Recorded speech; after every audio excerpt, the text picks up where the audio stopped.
Madam Speaker, on February 27, 1933, the Reichstag, Germany's Capitol building, was set on fire.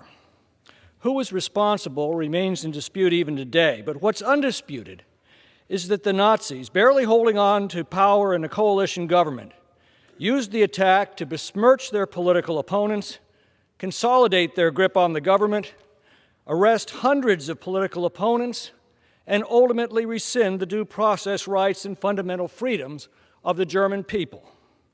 It remains a cautionary tale for obvious reasons. The January 6th riot at the Capitol has become the centerpiece of the Democrats' agenda.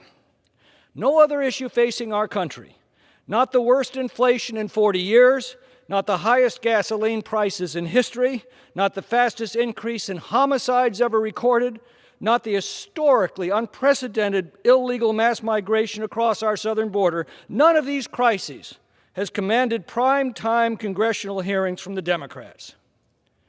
Now, what happened here on January 6th was an affront to our Constitution and a national disgrace.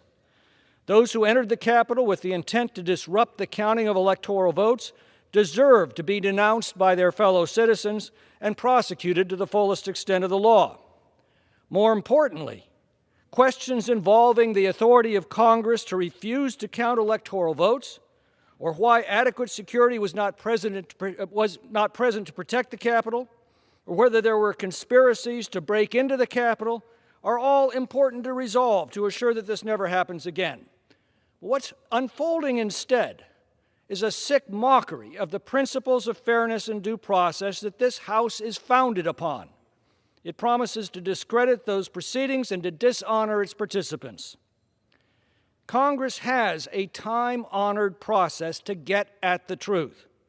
It guarantees the right of both sides to appoint their representatives, who then question and debate the facts, offer conflicting evidence, and hold an issue to every light.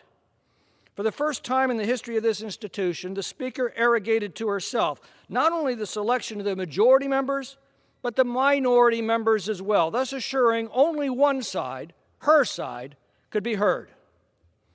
Now, without having both sides represented, it becomes impossible to test the accuracy of facts, the truth of the narratives, and the soundness of opinions.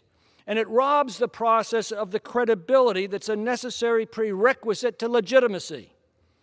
Instead of the sober inquiry that should have been undertaken a year and a half ago, we have a Soviet-style show trial, all carefully choreographed by an ABC television producer. To add hypocrisy to outrage, some of the Speaker's representatives played a crucial role in developing and fanning the Russia collusion hoax that groundlessly challenged the legitimacy of the Trump election and presidency. Some were themselves involved in challenging electoral votes counted after the 2016 election. Some were apologists for the violent riots that consumed this country in 2020. Some have been eerily silent as Supreme Court justices have been intimidated in their own homes. Now, the FBI thoroughly examined the riot last year. They found no evidence that President Trump conspired with protesters to enter the Capitol, nor have the Democrats offered any now. They instead repackaged and rehashed the snap impeachment trial in which the president was acquitted by the Senate. Indeed, this committee knows, but has deceptively suppressed, the stunning fact that 4 days before the riot, President Trump offered the use of National Guard troops to keep the peace. The Democrat leadership turned it down.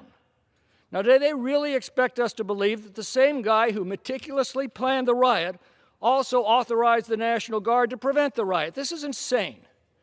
Insurrection?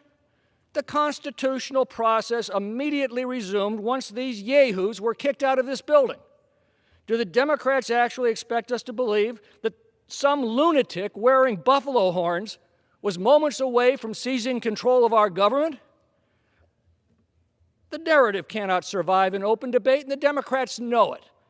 That's why they're not permitting one.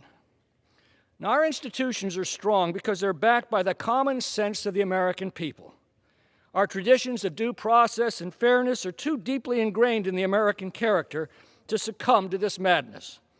After Americans have recorded their verdict on the upcoming election, perhaps we can forge a bipartisan consensus on the measures necessary to assure that the excesses of both January 6th and the January 6th committee never threaten us again. I yield back.